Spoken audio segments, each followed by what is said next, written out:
Don't mind the wind, guys. It is extremely windy this evening. But anyway, look at that. I hope you guys are doing absolutely amazing. And as you can see, this bed right here is doing pretty amazing.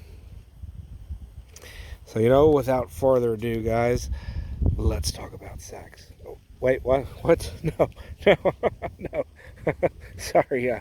We'll have YouTube monitors and bright TMI. Sorry, that's not what I'm talking about. Sorry, sun drunk out here, guys. Let's talk about grains. So, as a sorghum, as I think we've established, I'm not 100% sure where sorghum ranks in the world on grains. Corn, wheat, rice. Those are all major grains. They feed the planet. I'm not sure where sorghum is. Sorghum, I think, is very undervalued, especially here in the U.S. And it shouldn't be. And that is what we're going to talk about right here. See this beautiful sorghum? Looks like corn, doesn't it? Everybody that sees, oh, you're growing corn. I got a confession, guys. Honestly, I gave up on growing corn. It just needs too much input. And without care and spraying, some kind of pesticide, whether that's just, cars, whether that's just BT or whatever it may be, you still have to spray it. You cannot grow corn here in Florida, and I'm pretty much throughout the South, I'm sure, without spraying it. There's a little caterpillar that turns into a moth, and when it's that caterpillar, it's called, forgive my English, called an armyworm. And they are, guys, they are nightmares. They are 100%ers. Do you know what that means? That means you stick a crop in the ground wanting some tasty corn or some tasty something that looks like a grass. Them freaking army worms will destroy it 100%. You can have beautiful, beautiful corn, loving on it, peeing on it, giving it all the love in the world. You walk away for a week, come back, and it could be eaten to freaking nubs by army worms. No kidding. So, I am very much of the opinion, as I'm sure you guys know, watching my videos, maximum output, minimum input. All right? And corn, like little moped bike things, corn is not that. Corn likes to eat, corn likes water, and corn does not like bugs. Now, I know people point out that, the natives and the, people grew corn for thousands of years without issue. Guys, our growing environment today is nothing like what they had even 100 years ago, let alone 200, 300, 400 years ago, okay? And I'm not talking about freaking, GW crap, all right? I am talking about bugs, okay? For better or worse, there are a lot of invasive imported species that people a century ago plus did not have to contend with. There's a reason they grew corn. There's a reason why it became a staple here in the Americas. And they had thousands of varieties. That's because it grew well. It didn't have the disease and insect pressures, excuse me, that we have today. Okay? So corn is off the list. If you want to go spray it, with BT or something stronger, which I'm not into, I will spray BT, that fungusy crystal stuff that's in the soil, gets in the caterpillar's gut and stops them from eating. You can spray that. That's not very bad, but it's still, if you want to grow any amount of corn, you'd have to spray it non-stop, or you'll lose your entire crop. Alright, so anyway, back to sorghum. And that goes the same for rice, and wheat is just, try growing wheat in the South, right? 6 months to grow, doesn't like the heat, doesn't like the dry. Rice is a little better, but even rice, it can be a bit of a pain. The bugs can get it, especially the sucking insects, all grouped into a bunch called stink bugs. Any bug with a penetrating proboscis will 100% wipe out your rice crop. I know. I've had it happen multiple times. Sucky insects and frickin' caterpillars. But right here, back to sorghum. Sorghum is, for whatever reason, very resistant to armyworms. They just don't like the taste of it. Look at this beautiful, lush sorghum right here. I started with 5 seeds of this, called Sudanese White, I believe. I got 5 seeds last year. Grew me 5 beautiful, fist-sized, super tight heads of white sorghum, very large kernels, which largest I've ever seen on sorghum. Saved those seeds, and now I have a couple beautiful beds like this. And even though it looks dead on identical to corn, this has almost 0 armyworm damage. There is some. Let me see if I can find some for you. Armyworm damage. There's not much, that's why I'm having a look. If this was corn, guys, right there. Can you see that? That was damage from little bitty baby armyworms. See the little holes in that sorghum? Sorry, it's very windy. I hope it's not blowing you guys out too much. And that one right there has got some armyworm damage. And that one right there. But you know what? It's not hindering the plant. It's not eating out the flower head so your corn doesn't get pollinated. And overall, a few little holes, and then they leave it alone.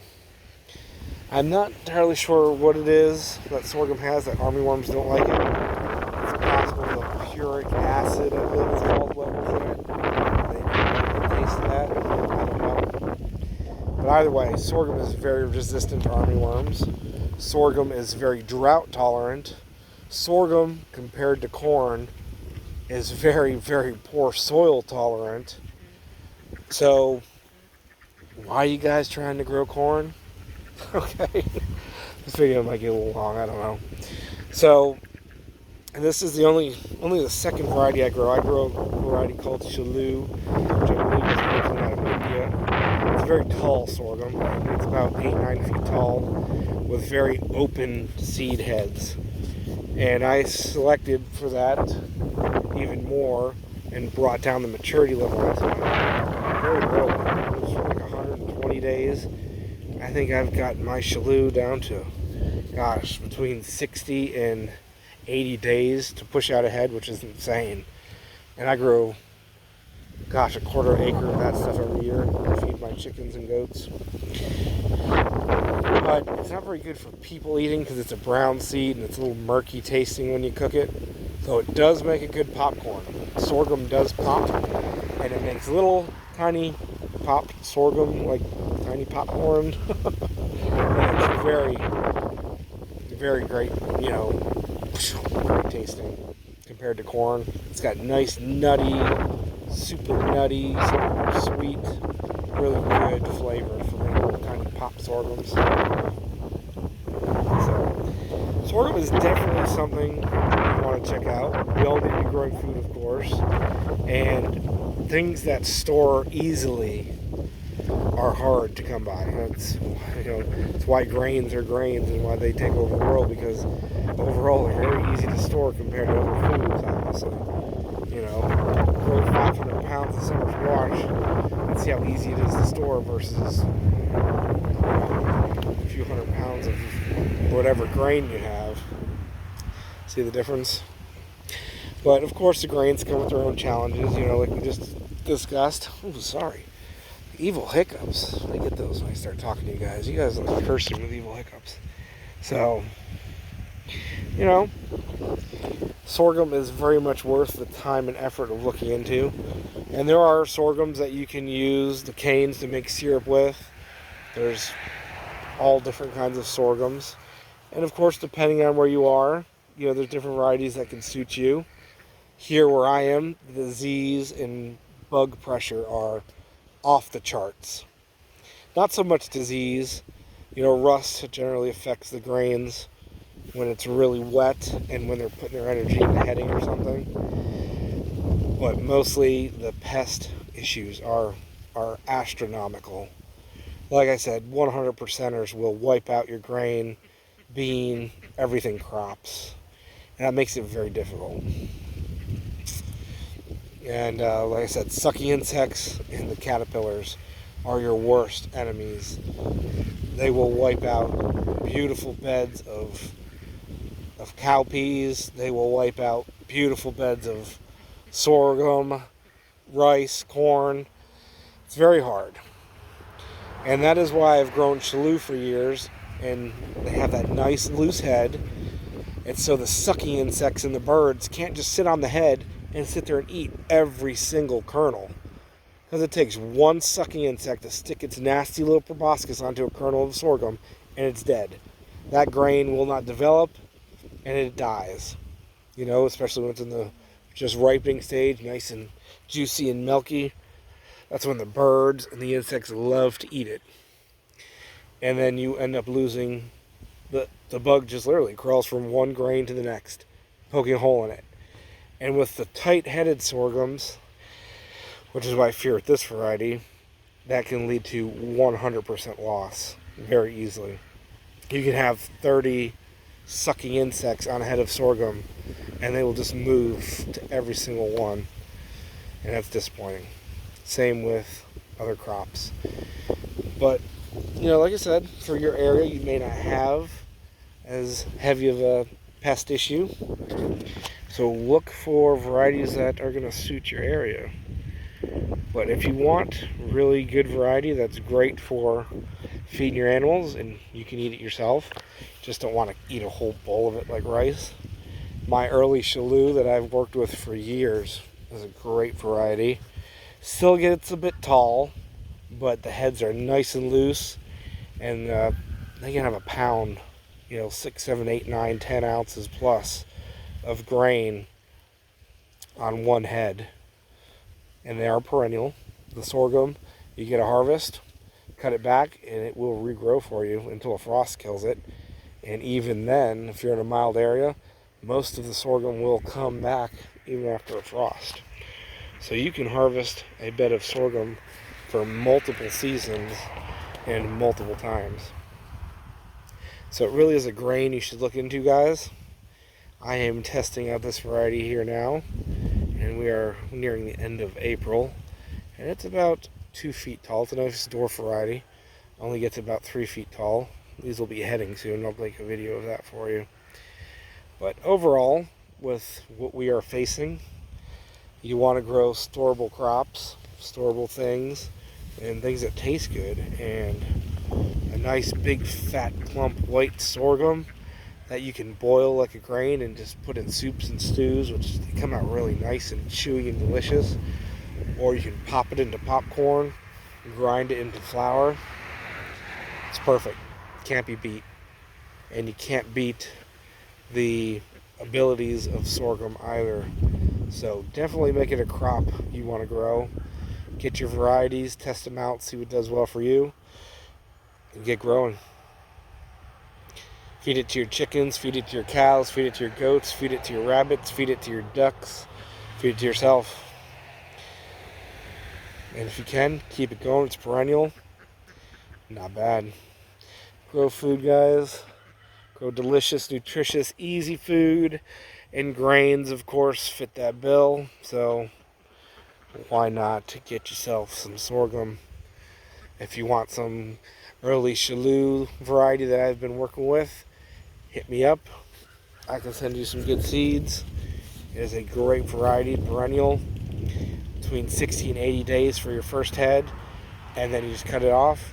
That main stalk will produce side shoots and heads, and then it'll send up suckers from the base that'll produce heads, and it will just keep on going for you.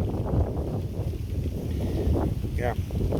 See you later, guys. 15 minutes, hopefully, made you want to grow some grains that are easy and carefree and that are not corn. Though there's nothing wrong with corn, trust me. Not a single thing wrong with corn. But, yeah. Grow some corn and see how easy it is. It ain't that easy. The yields aren't that great. Only 2 years per plant, where a single sorghum seed can produce 4, 5, 6, 7, 8, 9, 10 heads during a season. Yeah, big difference, trust me. And it's perennial. If you want to go that route, come on, you can't beat that. Just saying. See you later, guys. Love you. Grow food. Stuff's getting crazy out there, I'm telling you. Woo, doggy. Did you hear that bushel of corn like broke the record for all-time high price or whatever? Yeah. Trust me. Why can't I get like I don't know, 170 bushels of sapodillas off my property? Oh, sorry, I'm hungry. See you later, guys. Grow food. Look at that. Beautiful, beautiful sorghum. The only thing I'm worried about this variety is that tight head. We'll see how it does for me. But it's worth it because it's a nice dwarf. It's not taller than I am. Look at beautiful bed here. I have probably 50 by 20, you know, quite a bit. I have 2 beds that are 50 feet long, 20 feet wide here of sorghum, maybe a little more. So this is off 5 plants, and I've got about 1,000 plants now. It's not bad, not bad at all. Some of it came up better than the rest. I don't know what happened right there. Just did not want to come up. But right here, beautiful. Look at that. And these are only about 6 inches apart. Absolutely gorgeous. It's going to be lots of food. Pop sorghum is really, really good. Better than popcorn.